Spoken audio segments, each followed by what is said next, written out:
Hello मित्रों, कैसे हैं आप सभी दोस्तों। छत्तीसगढ़ वासियों के लिए काफी समय के बाद एक बड़ी खुशखबरी निकल के सामने आ चुकी है 20 कोच की नई लंबी दूरी की एक्सप्रेस ट्रेन के रूप में। जी हाँ दोस्तों, राज्य के लिए ये जो लंबी दूरी की 20 कोच वाली गाड़ी है इसको यहाँ पर शुरू करने का फैसला लिया गया है। साथ ही ट्रेन नंबर के साथ टाइम टेबल की जानकारी, ठहराव की जानकारी, कोच कॉम्पोजिशन एंड शुरुआत की जो तारीख है, ये सारी चीजें रेलवे ने जारी कर दिया है, बता दिया है, जिसके बारे में आज हम पूरा डिटेल में जानने की कोशिश करेंगे इस वीडियो के माध्यम से। इसलिए छत्तीसगढ़ वासियों के लिए शुरू होने जा रही ये जो लंबी दूरी की नई गाड़ी है, इसके बारे में आप सारी चीजें जानने समझने के लिए बने रहिए इस वीडियो में एंड तक। एंड अभी से इस वीडियो को लाइक करके इस चैनल को भी सब्सक्राइब कर लीजिए। बाकी आइए शुरू करते हैं आज की इस वीडियो को एंड जानते हैं छत्तीसगढ़ राज्य के लिए शुरू होने जा रही 20 कोच वाली इस नई लंबी दूरी की ट्रेन सेवा के बारे में।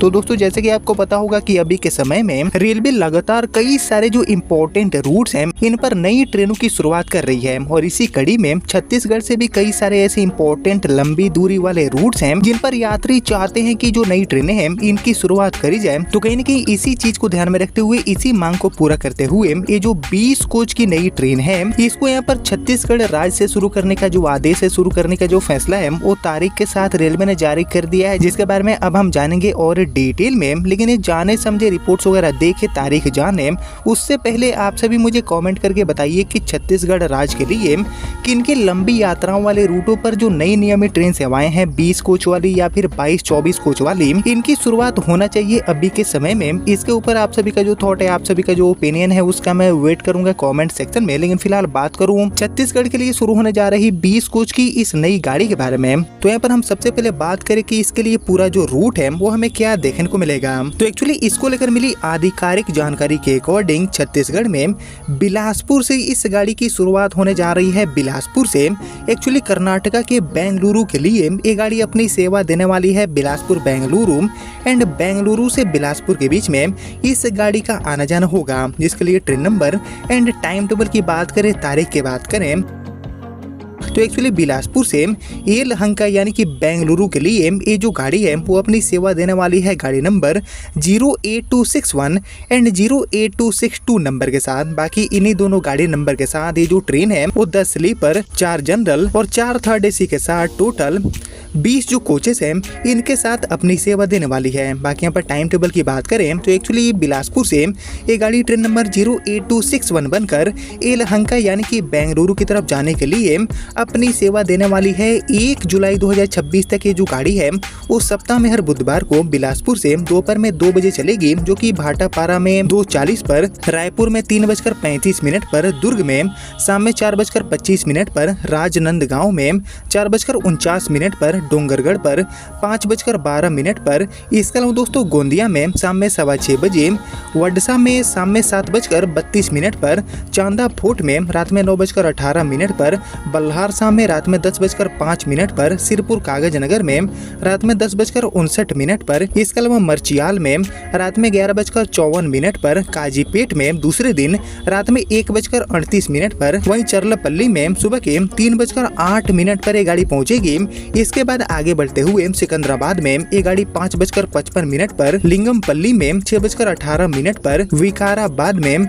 7:03 पर, तांडूर में 7:43 पर, यादगीर में 9:13 पर, कृष्णा जंक्शन पर 9:50 पर, रायचूर पर 10:28 पर, इसके अलावा मंत्रालयम रोड पर 10:53 पर, गुंटकल पर दोपहर में 12:25 पर, गुत्ती में दोपहर में 1:03 पर, अनंतपुर में दोपहर में 1:23 पर, धर्मवरम में 3:30 पर, इसके अलावा हिंदूपुर में 4:38 पर पहुंचेगी एंड शाम में 7 बजे ये गाड़ी फाइनली आपको येलहंका यानी कि बेंगलुरु पहुंचाएगी। बाकी इसी तरह बेंगलुरु से बिलासपुर की तरफ आने के लिए गाड़ी नंबर 08262 बनकर ये गाड़ी 2 जुलाई 2026 तक सप्ताह में हर गुरुवार को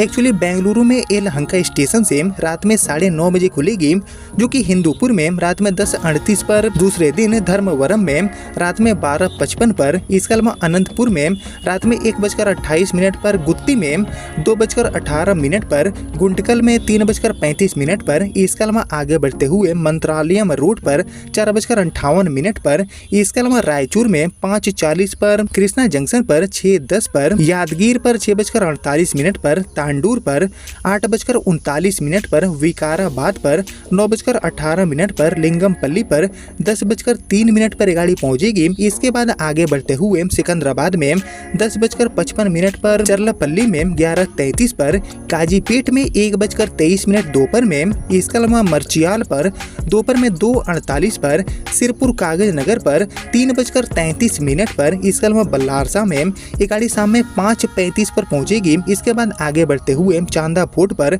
शाम में 6:15 बजे, वडसा पर 7:48 पर, गोंदिया में रात में 9:50 पर, डोंगरगढ़ पर रात में 10:58 पर, राजनांदगांव में रात में 11:25 पर, इसके अलावा तीसरे दिन दुर्ग में रात में 12:20 पर ये गाड़ी पहुंचेगी। इसके बाद रायपुर में रात में 1:05 पर एंड भाटापारा पर 2:05 रात में होते हुए ये गाड़ी तीसरे दिन सुबह के 3:30 पर आपको छत्तीसगढ़ के बिलासपुर पहुंचाएगी। वहीं रेलवे प्रशासन के अकॉर्डिंग गर्मियों की छुट्टियों में दक्षिण भारत की ओर यात्रा करने वाले जो भी यात्री हैं उनकी संख्या यहाँ पर लगातार बढ़ रही है और इसे ध्यान में रखते हुए ये जो इम्पोर्टेंट 20 कोच की नई ट्रेन है इसको चलाने का फैसला किया गया है, जिससे कि पहले से चल रही जो नियमित ट्रेनें हैं इनके ऊपर से दबाव कम होगा और यात्रियों के लिए ज्यादा सीटें उपलब्ध हो पाएगी। और एक्चुअली इस गाड़ी को काफी लंबे अवधि तक यानी कि 1 और 2 जुलाई तक रेलवे ऑपरेट करने वाली है और एक्चुअली बिलासपुर से 3 जून से लेकर 1 जुलाई तक सप्ताह में हर बुधवार को अपनी सेवा देगी। इसी तरह दोस्तों बेंगलुरु के यलहंका से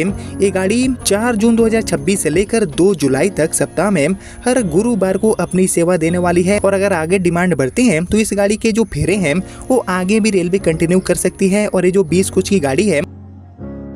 वो सभी वर्ग के यात्रियों के लिए काम की साबित होगी, क्योंकि इसमें आपको एसी, स्लीपर, जनरल सभी तरह के जो डब्बे हैं इसकी सुविधा देखने को मिलेगी, जिसका जो पूरा डिटेल कोच कॉम्पोजिशन है वो कुछ ऐसा आपको देखने को मिलेगा। जिसको लेकर आप सभी क्या सोचते हैं एंड और छत्तीसगढ़ राज्य के लिए ऐसी ट्रेनों की शुरुआत किन किन रूटों पर करने की काफी नीड है, काफी जरूरत है, इसके ऊपर भी आप सभी का जो थॉट है, आप सभी का जो ओपिनियन है उसका मैं वेट करूंगा कॉमेंट सेक्शन में। लेकिन फिलहाल अब इस वीडियो को इतना ही रखते हैं, मिलते हैं आप सभी से अगले वीडियो में, तब तक के लिए जय हिंद, वंदे मातरम।